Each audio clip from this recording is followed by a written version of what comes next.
Hey, good morning, everybody. Good morning. So good to see everyone this morning.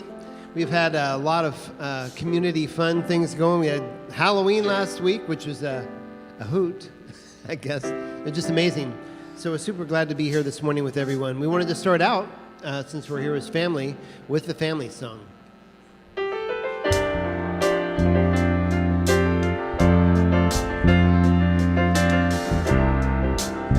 You can sing with us if you remember it. Here we are. Here we are, gathered together as a family, found as one, lifting up our voices together. Here we are.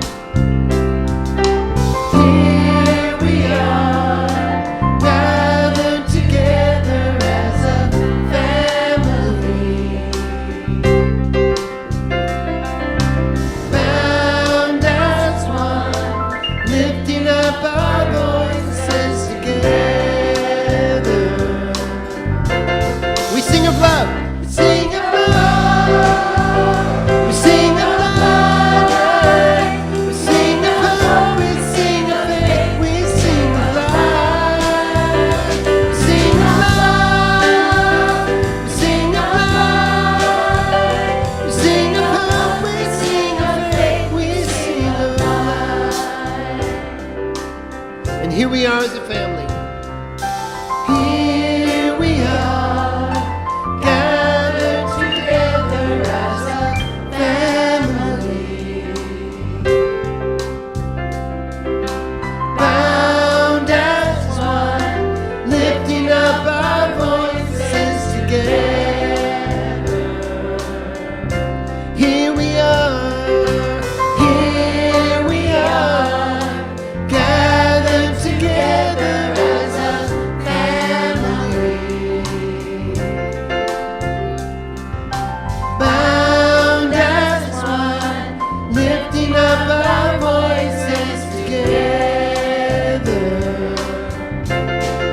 Love. We sing of love. We sing of life. We sing of hope. We sing of faith. We sing of life. We sing of love. We sing of life. We sing of hope. We sing of faith. We sing of life. Here we are. Here we are.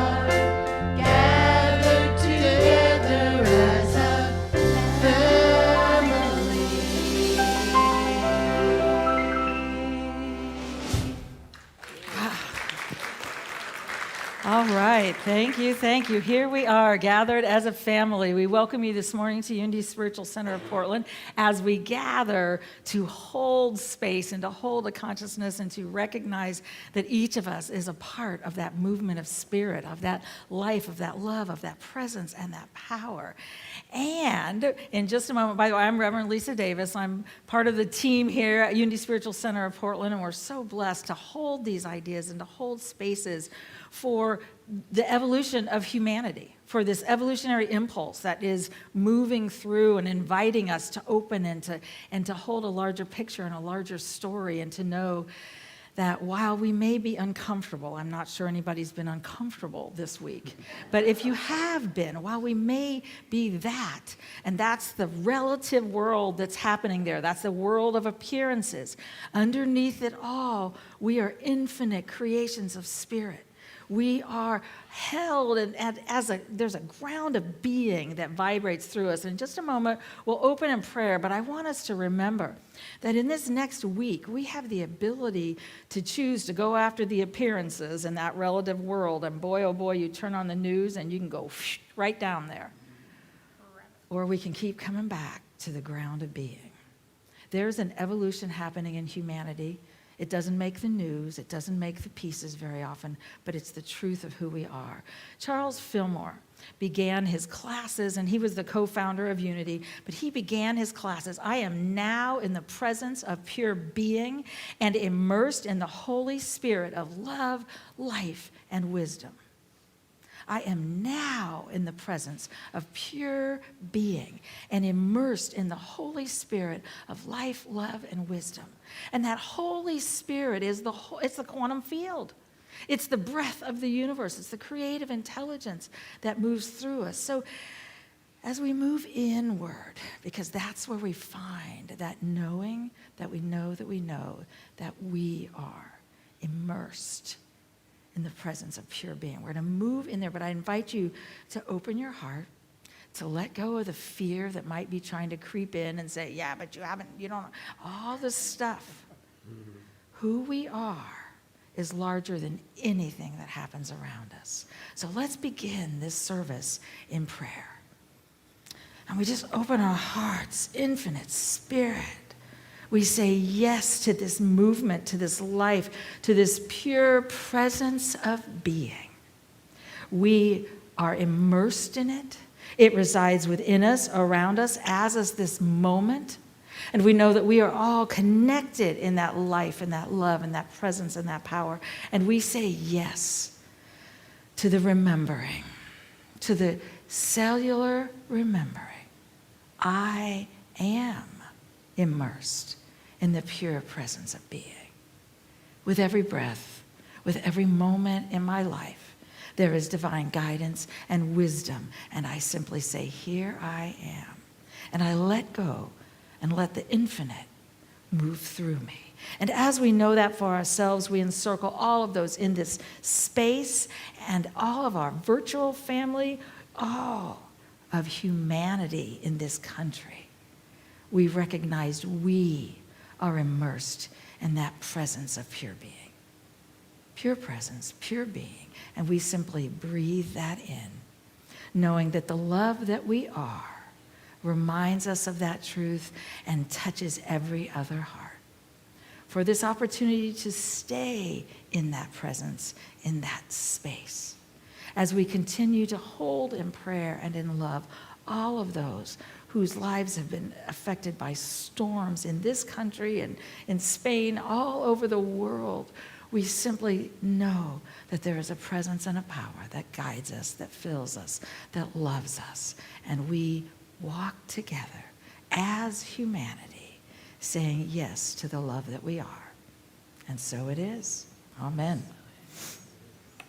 All right, and Beth is coming up to share some of what's happening. Good morning. Good morning. Oh boy, we moved into November quick, didn't we? Here we are. Yes. So as always, I first want to introduce our prayer chaplains this morning who are here with us today. Today we have Colleen and Sherry to pray with you in person following the service. A very important part of our ministry here. And I don't know about you, but if I've got dial a prayer on my speed dial this week, and you might want to consider that too. The other wonderful opportunity they are creating for you is a pre-election prayer vigil, which happens tomorrow night here in the chapel from 6 to 8. You can drop in any time, set your intentions, say your prayers, light a candle. Please stop by and do that if you're able. It's going to be a beautiful time for us to share together. So there's a lot happening this time of year, and you may have noticed in the backs of the chairs there's a flyer with all of the holiday events coming up. I invite you to take that with you, put it on your fridge, on your bulletin board, excuse me, as a reminder of when these things are happening. And also, please keep an eye on your newsletter, because there's a lot coming up. Reverend Lisa's Metaphysics 1 class began this past Tuesday. They're going to be meeting for 6 Tuesdays. You still have a chance to register for that. They did record the first class, so you won't miss out on anything. There's a sign-up sheet out on the lobby. It's a hybrid class. You can join in online. A reminder, if you didn't have a chance to make it to the talent show, we're going to give you a total in a couple of weeks, but we've left that on our push pay on the pull-down menu. So if you didn't have a chance to support, you can do it that way.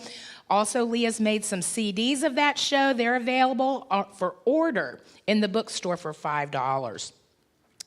I've got a couple of volunteer opportunities I want to mention. You know, I say all the time, every once in a while, these opportunities come up for a one-off, which means you can do one time. You're not committed to long-term, but we do have a couple of those we'd like to invite you to join in on. One of them is for the holiday marketplace, which is coming up weekend after next.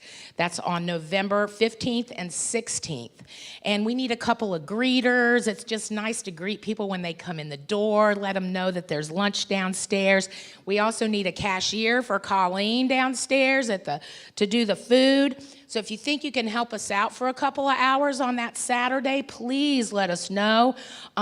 Mary, our new volunteer coordinator, will be downstairs walking around and asking you if you can help us out with any of these things. We're also looking for some help for the holiday decorating, which this year we're doing on Sunday after the service on November the 24th. And we are looking for we are looking for people who can traverse a ladder up and down. If you meet either of these criteria, please see Mary today following the service and help us haul out our holly on the 24th. So we appreciate you doing that. And there's some flyers out there for the holiday marketplace. Please take a couple of those. Hand them out to your neighbors, your friends, your family. We really want to get people here. We have over 40 vendors this year. We are so excited. This is our biggest fundraiser ever. So we appreciate your support. Come and support them. We appreciate it. Men's retreat happened in the end of this month, November 22nd and 23rd. Registration pamphlets out on the table. You have 2 weeks to register, guys, to get the discount. That ends on November the 15th, so make sure you know about that. And I said it before, you don't have to be an attending member of the men's group to join in for this opportunity. So consider joining them. Today, following the service, we're gearing up for membership. We always kick that off with Reverend Lisa holding New Thoughts for a New Life. And this is a wonderful, it replaced our What is Unity? So if you're new to Unity, if you've still got some questions, this is a great time for you to show up, get those questions answered. Like I said, it kicks off our membership, and we would love for you to partner with us through membership. We have membership applications out on the table. You can pick one of those up and fill it out. You can also do it online, and you only have to meet one of the requirements on that flyer, and you can join our spiritual family, and we'd love for you to be a part of that. Next weekend, busy weekend. Saturday, November 9th, Makers Meetup comes back, 9 o'clock in the morning. We're so glad this is back. It's a wonderful time where we get together and we craft. We learn a new craft. Dixie Junius is going to be leading slow stitching, which is an old ancient Japanese practice. I think it's good for us to keep our hands busy this time of year, keep our mind busy. So creating is great for our minds and souls. Come and join us Saturday morning, 9 a.m. And the garden team also meets at 9 a.m. So if you're not into crafting, maybe you're into gardening. You can come and help them out on Saturday. But they're also having a leaf raking opportunity in a couple of weeks on Sunday the 17th. You know, we take advantage of the free leaf pickup. So on that one Sunday, we invite everybody to come and help us rake leaves in the east parking lot, get them out to the street. We've had a wonderful turnout, and it's a lot of fun. We have a lot of fun doing it together, so that's coming up on the 17th. The women's group reconvening. They took a break, and after the women's retreat, they're coming back next Sunday following the service. They're going to meet. And Christmas community outreach starts next week, too. I've got flyers out on the table with lists of things that they're looking for this year. It's really beautiful. They're looking for gently used and new coats and bedding for the shelter. So there's a lot of really wonderful things you can do. Create some warmth as the cold months are approaching. And real quick, as we're talking about giving and gratitude, Thanksgiving Eve service, Wednesday, November the 27th. And that's the day before Thanksgiving. We'll have the indoor labyrinth set up, and we're having a pie social after. And to get ready for that, we're collecting your used candles. So we'll have a basket out on the table for the next few weeks. You can bring those in and put those here. And we're to the part where we're welcoming our first-time guests. And we're glad that you're here with us today, whether you're visiting us for the first time or maybe the second or third time. We're glad you're here. If you didn't get a packet on your way in, if you raise your hand, our ushers will be happy to give you one of those right now. There's a couple out there. Very good. On the front, there's a red rose sticker. We'd love for you to put that on your lapel or your name tag. We can give you a warm welcome following the service. We invite you downstairs to Coffee and Connection.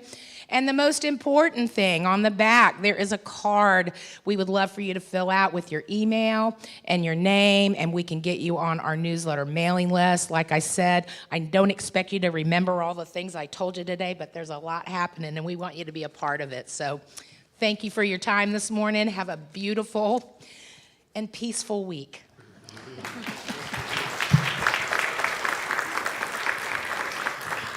Thank you so much, Beth. And by the way, if any of you are interested, our applications are out for the Board of Trustees. If you've been a member for over a year and you're interested in doing the business side of things, I'd invite you to grab one off the table and turn that in.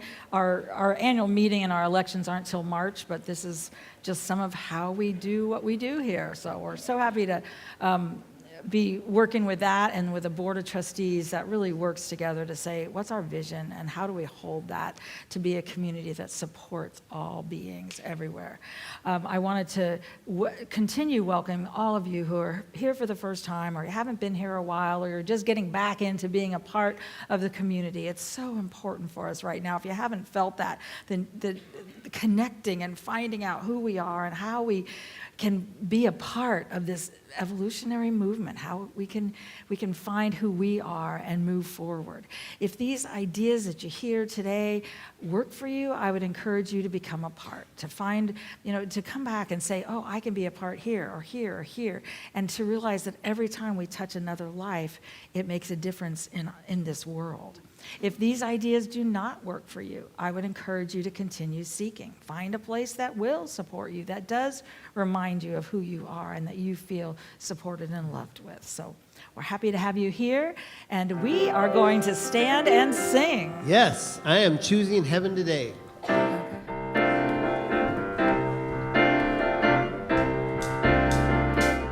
we go. I'm choosing heaven today. I'm choosing heaven today. I am walking the road of heaven right now, singing I'm choosing heaven today. I'm choosing heaven. I'm choosing heaven today.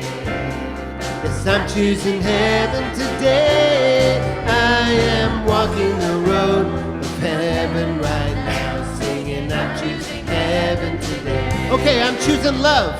I'm choosing love. I'm choosing love today. I am walking the road of heaven right now, singing I'm choosing love today. I'm choosing peace. I'm choosing peace today. Yes, I'm choosing peace today. I am walking the road of heaven right now, singing I'm choosing peace today. In heaven, I'm choosing heaven today. I'm choosing heaven today. I am walking the road of heaven right now, singing I'm choosing heaven today. I am walking the road of heaven right now, singing I'm choosing heaven today. All right, and I just invite you to turn to those around you with a handshake or a hug. Say, I'm glad you're here. Welcome.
in just a moment, we're gonna have a time of meditation.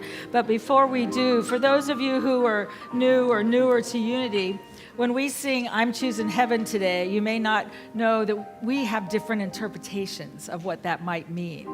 In Unity and New Thought, which Unity itself is 136 years old, New Thought are these ancient teachings that have moved throughout time, and then in about the last 150, 175 years have come to the surface here in this country and now around the world. But the idea of heaven as a state of consciousness, not a place we hope to get to, but instead a state of consciousness where we realize we're one. We're one with that which created us. We're one with this ground of being. And to be able to say, "I'm choosing heaven today," means that I'm not choosing to be separate from my good. I'm not choosing to be separate from you, or someone who voted a different way than I did, or the world, that I belong to this movement of humanity as much as we may want to run the other way right now. So I wanted to start with that, and then we're going to move into a time of meditation, which again, we believe that within every being, everywhere, divine wisdom is the truth of that being. And as we spend time in the silence, as we take time to listen, we have this cellular remembering that reminds us that we are a part of that movement of spirit.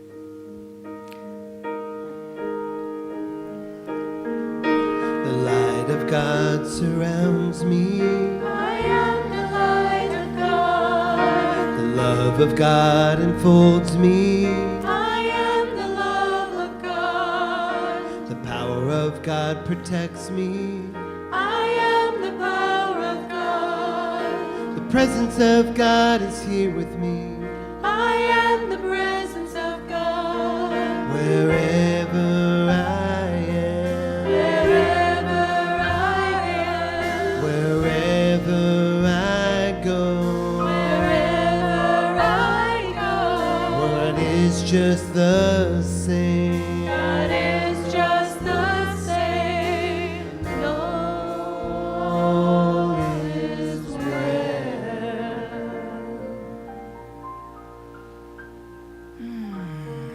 I am the light of God. As we breathe in that knowing, I invite you to relax your body, to quiet your mind, and to turn within, allowing I am that I am, the very vibration of the universe, to move through you now. I am. I am. I am. As I continue to breathe in and knowing that I am one with the love which created me. I breathe that in. I relax again and again into the sacred cycle of the breath. And in the silence, I simply know that I am one in the silence.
Moment by moment, I allow a remembering of this innate message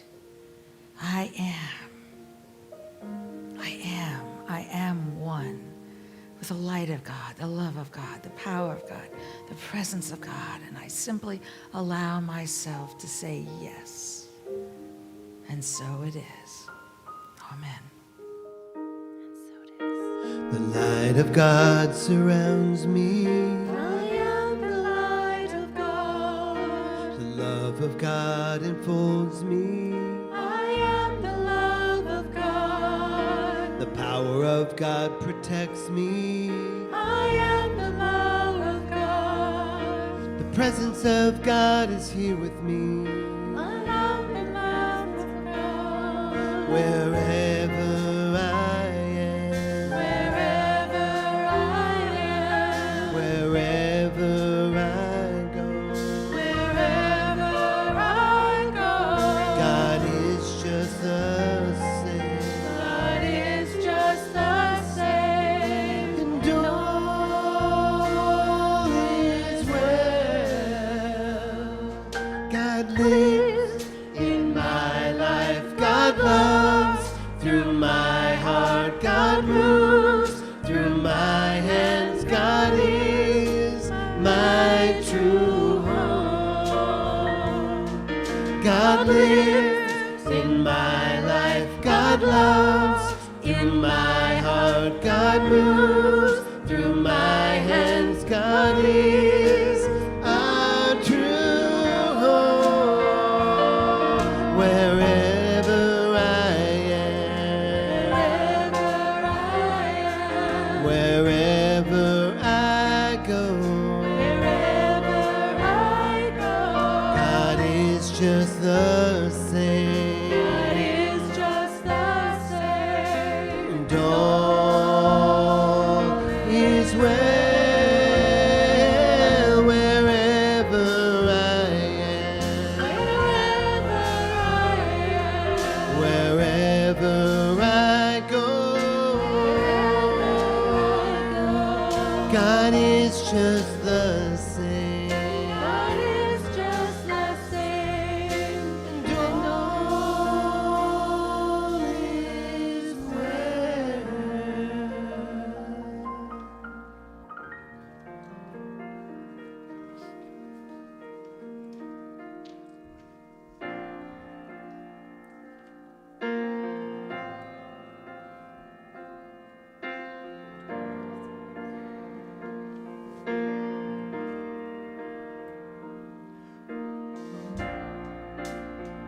My body, my soul are part of a perfect whole. My heart and my hands are serving a sacred plan.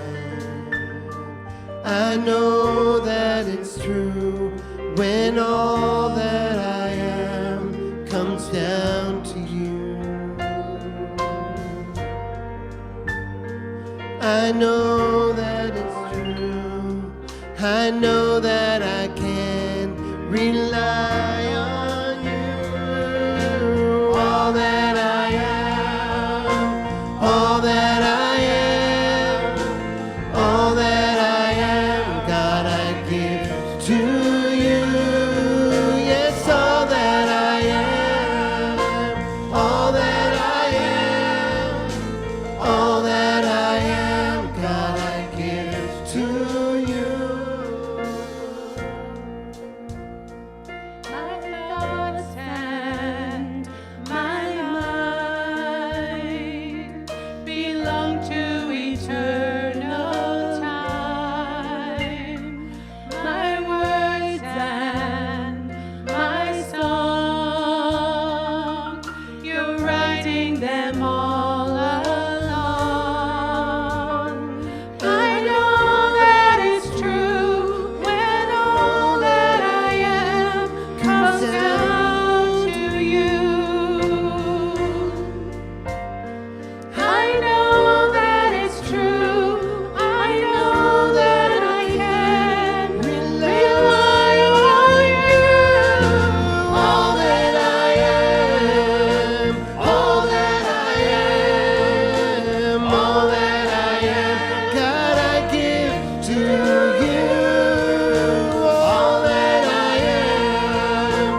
Thank you to our wonderful Unity singers. All that I am, I give to you. What would happen if we allowed this next week to be that journey?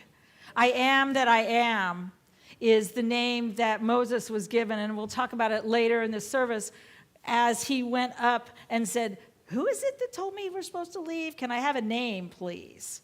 And he went up to Mount Horeb, which means silence. And he went up and he said, who is it that sent me? Who shall I say? And the answer was, I am that I am. Growing up in Unity, I never knew that. I was just told over and over and over again, that's God's name. When you use I am, you're using the name of the infinite. You're using the name of spirit. You're using that idea, but it's the God in us. I am that I am.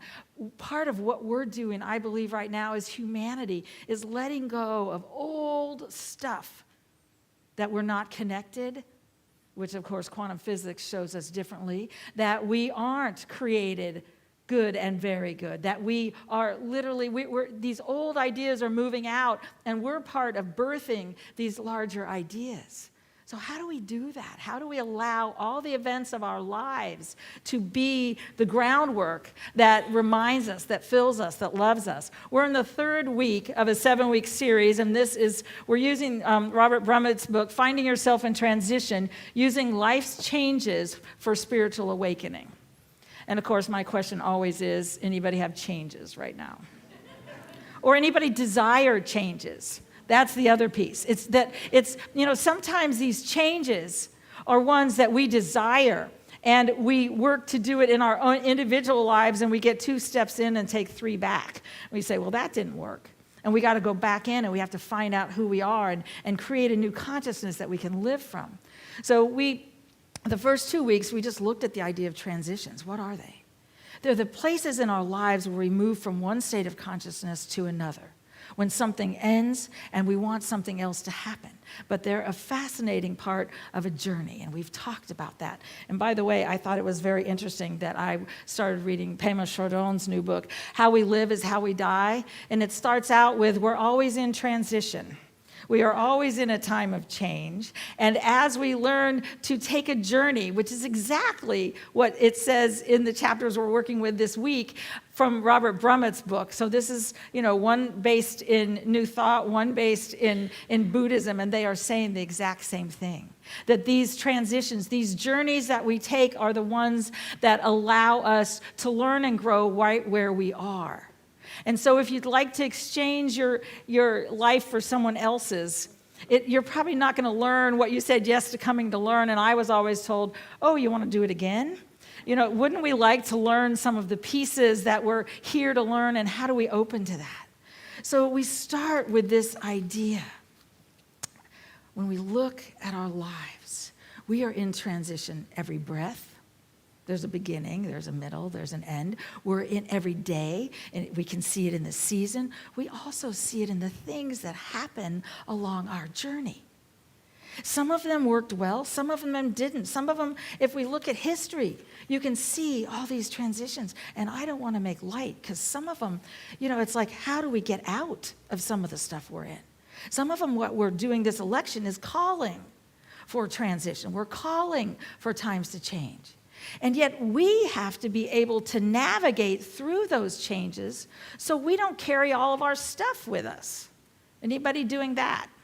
Carrying stuff with us. Because if we don't live through it, if we don't find that part of ourselves that lets the endings be endings and move into the other parts of ourselves, which, again, we went over last week, how a transition happens. There's an ending. Most of us want a new beginning. What they don't talk about is the wilderness that's in between, or the void. And so when we have endings in our lives, and they can be as simple as I went away to college, or I changed schools, and it can be someone passed away, or a whole neighborhood got moved and changed, and then we find what happens in society. But there's endings, and we move into the wilderness.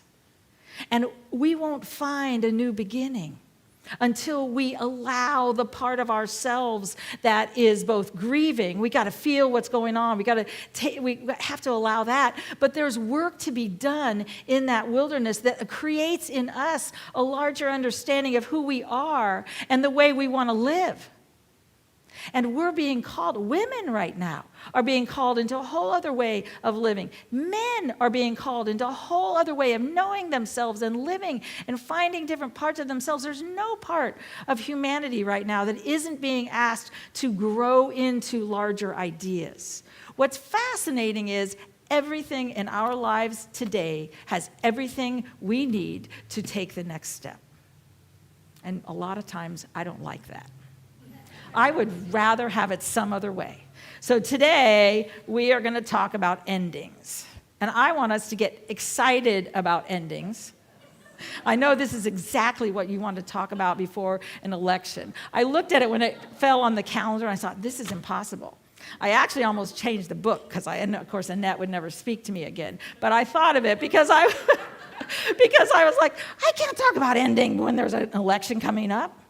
But maybe I can.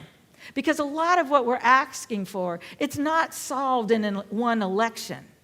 These are ideas of who we are that we're asked to grow into and find another way to do it. Charles Fillmore said, you can do anything with the thoughts of your mind. They are yours and under your control. You can direct them, coerce them, hush them, or crush them. When you fully apprehend this and begin to exercise your God-given, he called it dominion, but the ability to choose what we do, you begin to find the way to God, or I would say spirit today, the only door to spirit, the infinite, the door of mind and thought. The process of change is that journey. It's beginning to allow the fear that we might have that we're not enough, or we're not worthy, or that we don't have what we need. And that's an old way of keeping everybody in society down. I might not be good enough. I don't know anybody who does not deal with that on some level. And then we don't participate in the healing and the coming together and the larger ideas. And so when we want to get excited about something, we get to realize, first of all, that what happens in endings is at the ending begins the hero's journey. But so often we were taught it's a failure. I got a divorce. This person died. This happened. And we think life ends here. Actually, that's the beginning of the movement of your journey.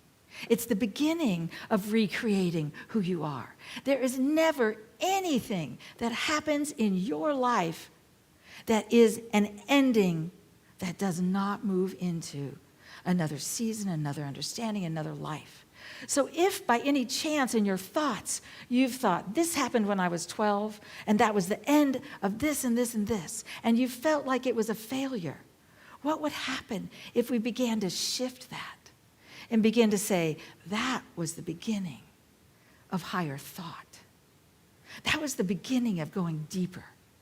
We may never want to recreate or re-experience what happened to us along our journey, but I know that those journeys allow us to find something more if we will allow them to. In the indigenous traditions, the rites of passage, and they happened as you're moving into different parts of your life, but often when a young boy became a man, and then there were many other ones. But it consists of a ritual in which the initiate undergoes a symbolic death and then goes out into, whether it's a silent sit or it's a hard thing to do, and then there's a rebirth, and you come back in as this new being, as this different essence. That's what we're being asked to do in our lives. And so when we look back at our life and we say, whoa, I used to think that was an ending, and it had a black line and that was it. I just invite you to open that ending and say, that was the beginning of the new beginning. That's where our journey, the next section of our journey begins. And so when we do that, we find something so different. Joseph Campbell calls this path, this initiation into moving into something else, he calls it the path of the hero. course, the Dalai Lama says a true hero is the one who conquers his own anger and hatred. And so what if endings were not breakdowns, but they were something larger? They were something more. T.S. Eliot said, what we call the beginning is often the end. And to make an end is to make a beginning. The end is where we start from. I just want to think about that for a little bit. We've been using this book, and many of you have it and are going along with it, and we're doing a couple chapters a week. But this idea, because what Robert Brummett said is most of us don't know how to take a journey. If we're flying somewhere, we get on the plane, we try to deaden everything we can till we get there, and then we get off, and that's it. But actually, in the journey after an ending, to journey means to allow yourself to go along the flight. If it's bumpy, if it doesn't work, if we don't like it, whatever it is, to allow it to change you. Now, that's kind of a silly one because flights today are very fast and very easy, but where do you have a journey going on? And we haven't been willing to journey. I'm just going to wait till the divorce is final and this happens and that happens, or I'm going to wait till this birthday or until this happens or that happens. We've been given a lot of ideas, and yet there's something more here to who we are and what we've come to do. And so throwing out all of our old ideas of what life has told us we should be, how we should respond, and who we are begins the recreation then of the part of us that's able to hold something larger. And so when we do that, we find so much more. Robert Brummett says, we'll see later that a certain sense of emptiness and meaninglessness accompanies many major life transitions. However, we overstate the importance of an ending when we perceive that this emptiness and meaninglessness is a permanent condition rather than a passage into a new life. I want to encourage you, no matter what has happened in your life, it is the passage into a new life, into a new place, into a new being. And he said, I often counsel my students to honor endings, but not to worship them. And so if someone's left you worshiping them, and he said to worship an ending is to give it more power than it deserves, to make it bigger than you are. Nothing is bigger than you are.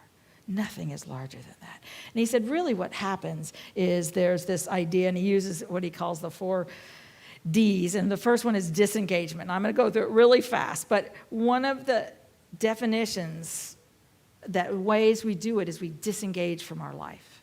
Something major happens, and we disengage. And then we usually get upset at ourselves. Sometimes we make it a permanent condition, and I was told, when you're on a journey through hell, which of course is a sense of separation and a sense of not belonging, keep going. Don't pitch a tent and decide you're going to live there. And we have to decide how we're going to do it. But the first part is endings begin with disengagement. So we disengage. Then, we have to, it's getting us ready for the wilderness. And that's such a different journey than we're used to. We go into this place of, who am I? How do I allow life to change? And right now, change is the constant that we're being asked to do. It is absolutely the constant. I think I mentioned it last week that I led a group that was working to stop their overspending. So I had a lot of their credit cards, and I would put them in my freezer. And the people that were going through just the change of no longer buying stuff all the time would get as sick as a person would of going through withdrawal from drugs. I'd have people call me at midnight, I need that credit card for tomorrow, I have to buy something. They couldn't stand. I stopped doing them there. I started putting them in the church's refrigerator and freezer. And we had them in the back behind the ice and stuff. We had this, literally, that's where we kept them. And some of them did cut them up. But it was a fascinating journey of deciding not to spend. Just that change, the things we're used to, put you into the wilderness. So we disengage with life. We allow it to take us further than we may have thought, but we allow ourselves to do that. Then we disidentify. We have to, it's an external thing, but we have to stop identifying if someone in our life has made their transition. If it's a spouse, we no longer are a couple. If we go through a divorce, if our kids leave, if a child dies, if a child moves away and we're no longer there, those are big things. But we end up having to not identify as who we were. We know ourselves as this. This is who I am. What happens when life changes and it requires something more? And then we get to go into the piece of disidentification. I no longer can be that. And we get to decide if we replace it or not. And then we get disenchanted. Now, I'm going to leave you I'm not stopping here, but I want us to look at this because endings take us just to the bottom. They're designed to do that, so that we can decide if we want to keep the same thoughts, the same self-image, the same beliefs that we have up until then. We then have the opportunity, if we will keep traveling with the journey, to decide who we want to be and where we want to go and how we're going to respond to the life that's in front of us. We get to decide. In a couple minutes, we're going to look at the Exodus, and we're going to use that as a sacred story. But I want to talk about some of these endings and how they move us and change us, and how we get to decide where we're going to go. Because we often think, anybody ever thought that was an ending that I didn't ask for and I have no control over what happens here? We have 3. Okay, I really want us to look at this. We thought we didn't have control over what they are. One of the people I've been watching for a while, his name is Mugisha Namwangwa Christophe. He was in a small village in the Congo. He was trying to get educated. His father sent him away. He ended up in the middle of the war. And he and his brother ran for 3 weeks. He almost lost both legs because of the he didn't have shoes, they just ran, and he said they kept running until they got to Uganda. And when they got to Uganda took them in, and he was in a camp. And he said he realized that his father believed that he was smart enough and was important enough in the world to want him to get an education, which is where he had been. He had been at a school. And so he decided that he could either just live there and just be sad, or he could do something.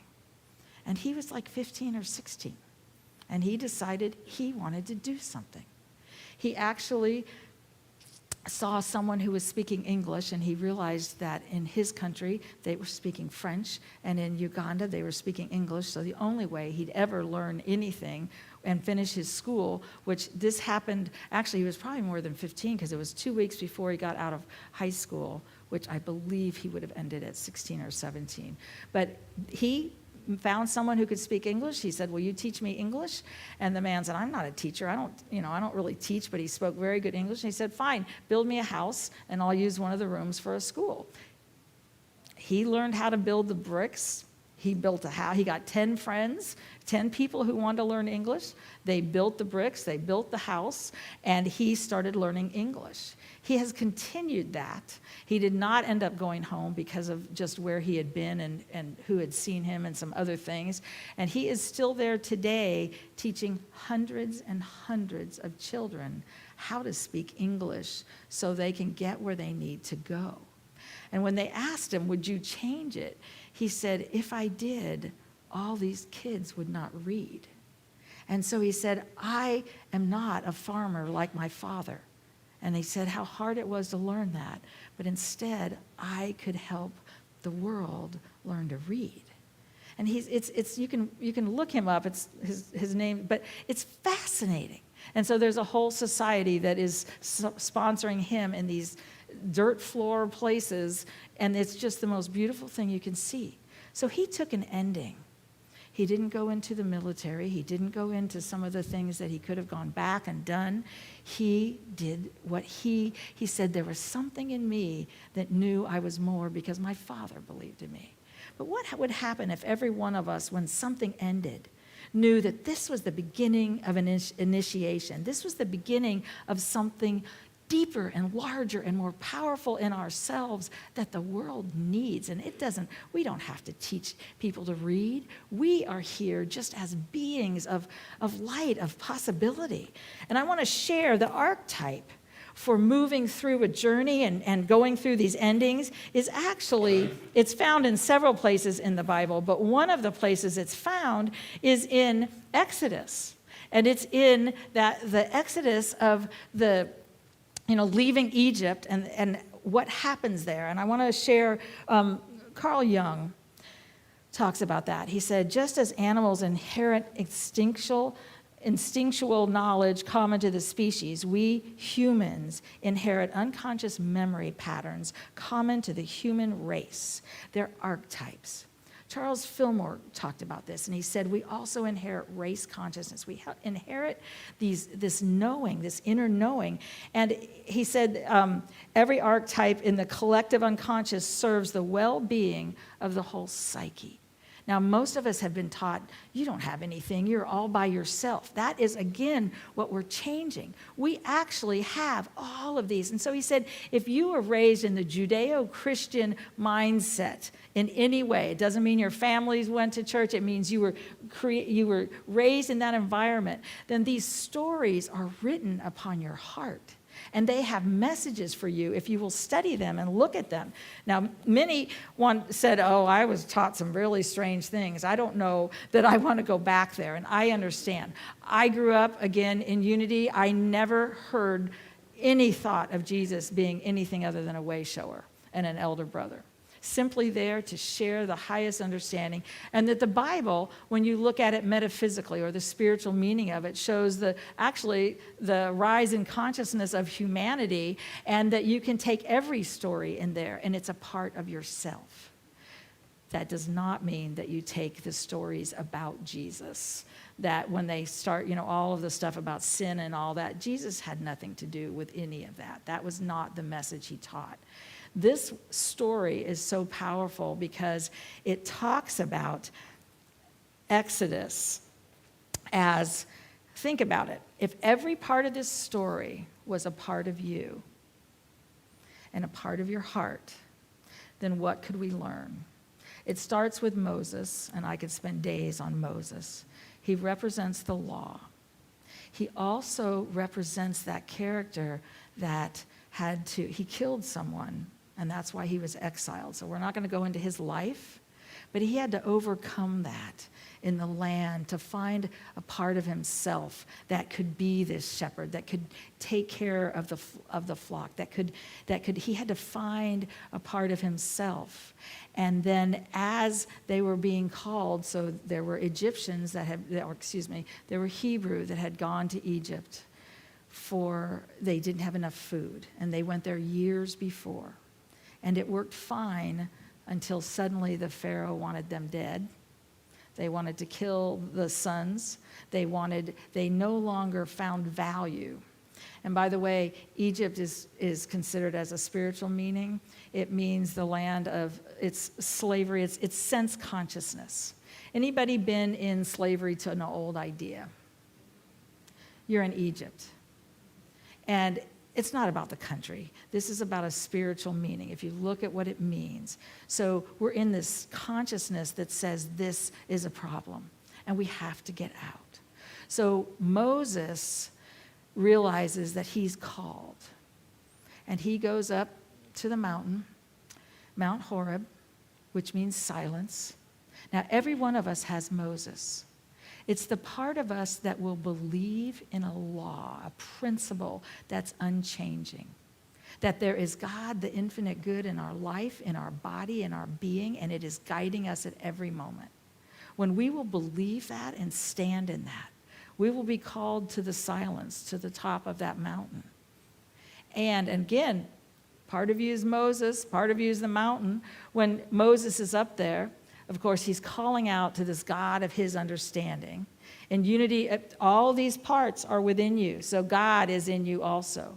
And he says, are you sure that it's me? I'm not sure I'm the best one, when he's called to take the people out of their suffering.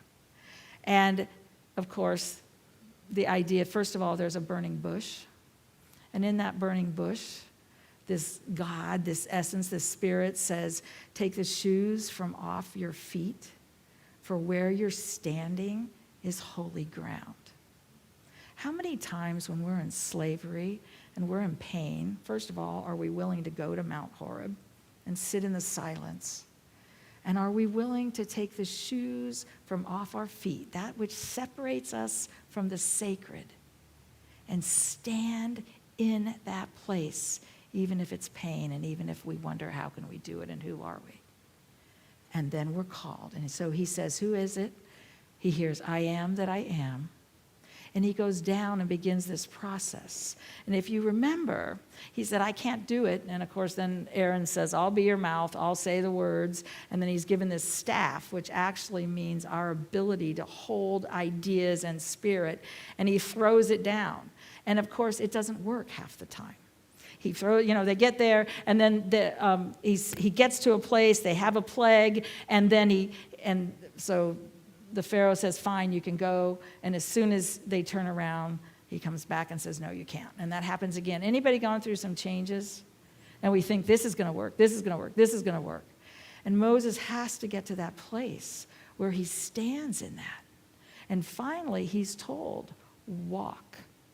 And that ending, when they leave slavery, when they walk out there, and then, of course, they're hit with an ocean, and the Pharaoh changes his mind again.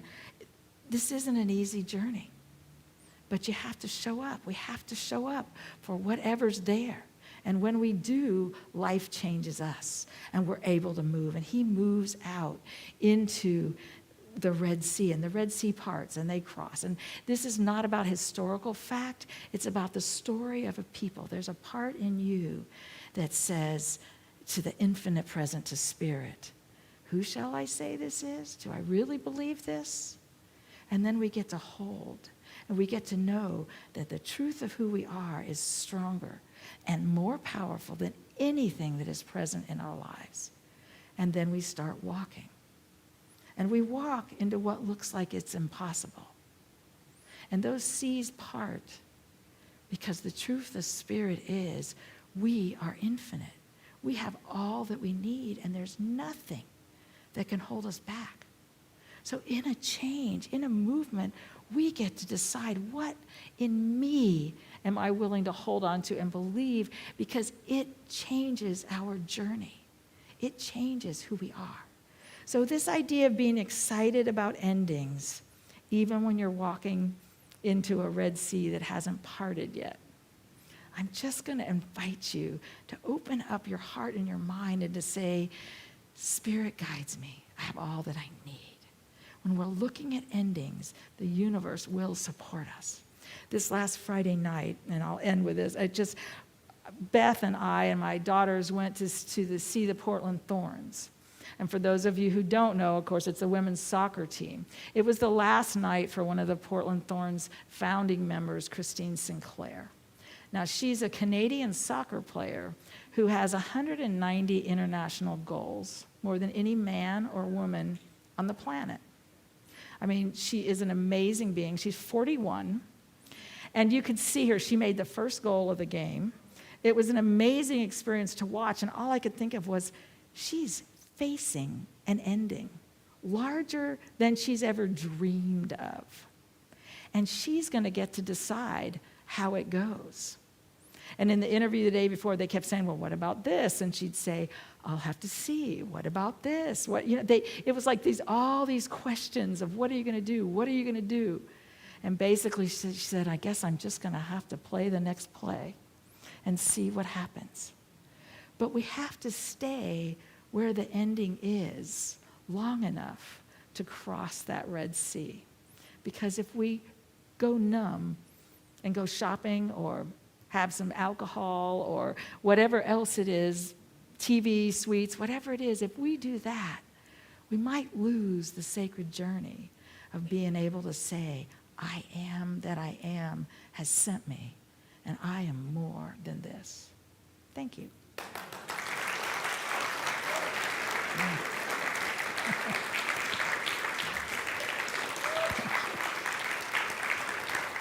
Thank you, thank you. And this week, as we hold that space of just knowing there is a change that's happening, and it's a change for love, regardless of what we see, what we know, I believe humanity is standing in a way we haven't stood in years, ready to stand and say we believe in these ideas. We're going to receive our tithes and our love offerings, the opportunity to be a part of that sacred giving of just saying we believe in these ideas, we believe in who we are and where we're going. In a moment, we'll have a picture up that shows some of the ways that you can give in this community. And I invite you to just decide how you would like to do that. There's a copy in the seat in front of you that shows you how you can give on your cell phone today. But the opportunities to know that we have been chosen, every being on this planet. We've chosen and we've been chosen to evolve the love and to evolve a larger understanding of who we are. So we're going to say our blessing. And I would just invite you to affirm it with me, to make firm these ideas. And so we say, divine love as me blesses and multiplies all that I have, all that I give, and all that I receive. And so it is. I'm a part of you, you're a part of me. Together living out the script of history. You and me are walking one another home. There's a part of me, there's a part of you, there's a part of God in everything we see and do. Together we are walking one another home. Since the dawn of time, there is a great light. It is guiding us and calling us back home. We are a part of all that is, everything that was. We're walking on this journey back to where we're from. So take my hand, we're walking one another home. Since the dawn of time, there is a great light. It is guiding us and calling us back home. We are part of all that is, everything that was.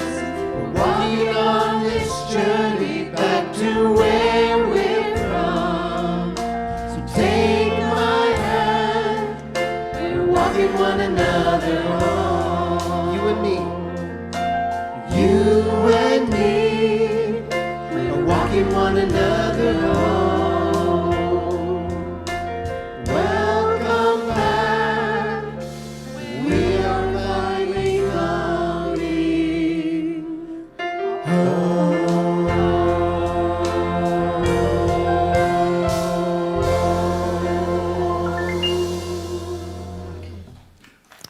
All right. Thank you, thank you.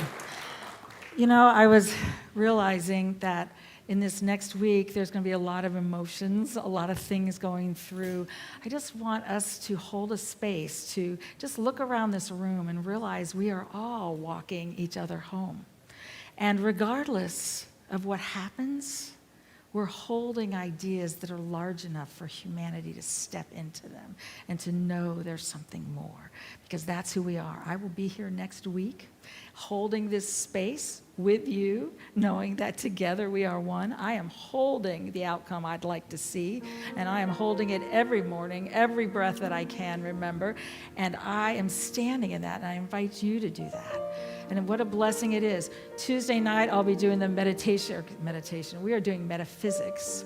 We are doing consciousness. These are basic spiritual consciousness pieces of, do we know what's beyond the physical? Do we know what Spirit has for us? Do we have an idea of some of these places we can hold and stand in? So if you're interested in that, please sign up.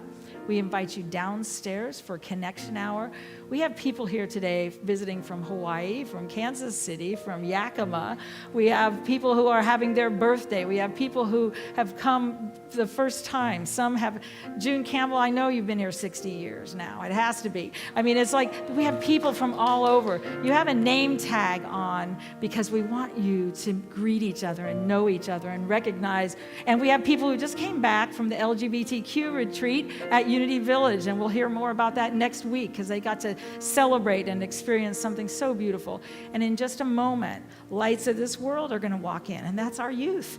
And I cry just about every time because I realize that they are creations of spirit, and our job is to see it, to know it, and to call it forth. And so I just invite you to create an energy circle of love into which they walk. You are the star of the morning. You are heaven smiling at us. You're God's gift of tomorrow. And how we love you. That's how we love you. You are the star of the morning. You are heaven smiling at us. You're God's gift of tomorrow. Oh, how we love you. Oh, how we love you. You are the star of the morning.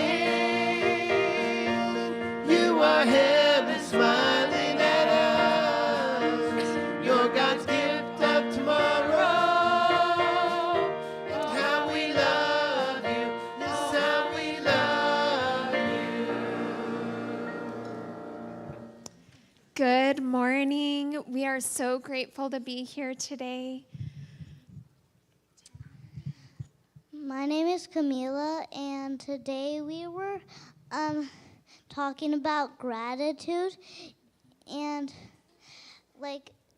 good things we have.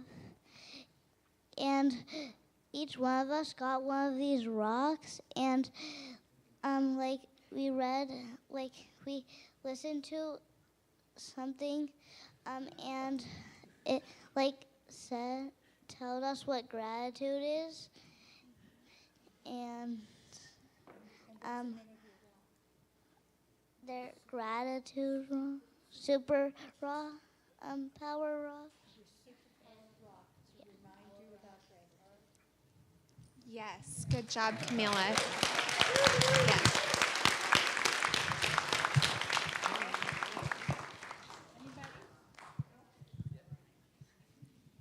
Good morning.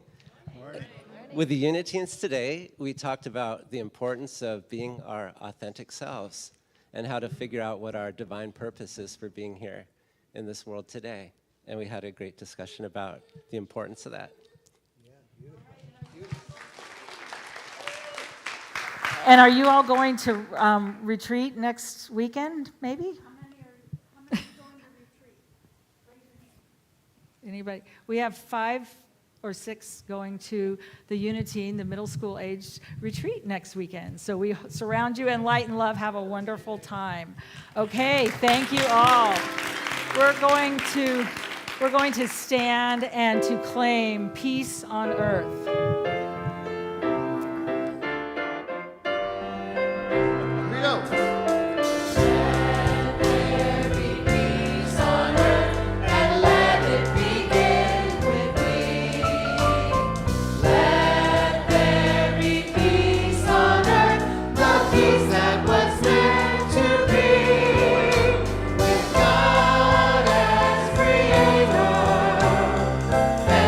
We all are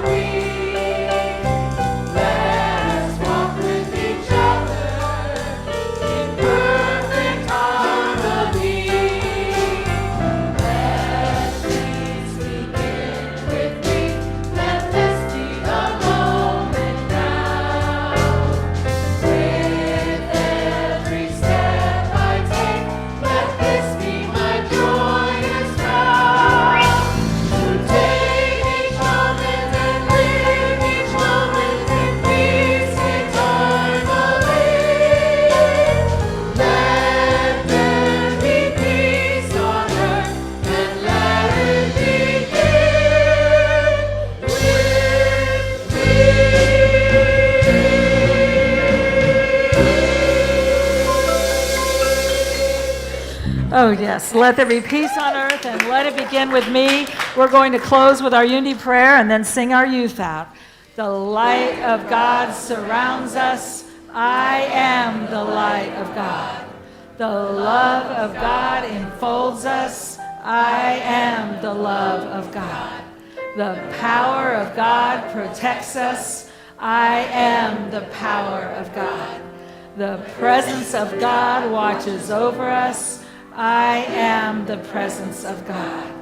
Wherever we are, God is, and all is well. And our youth make that very firm. Have a love-filled week.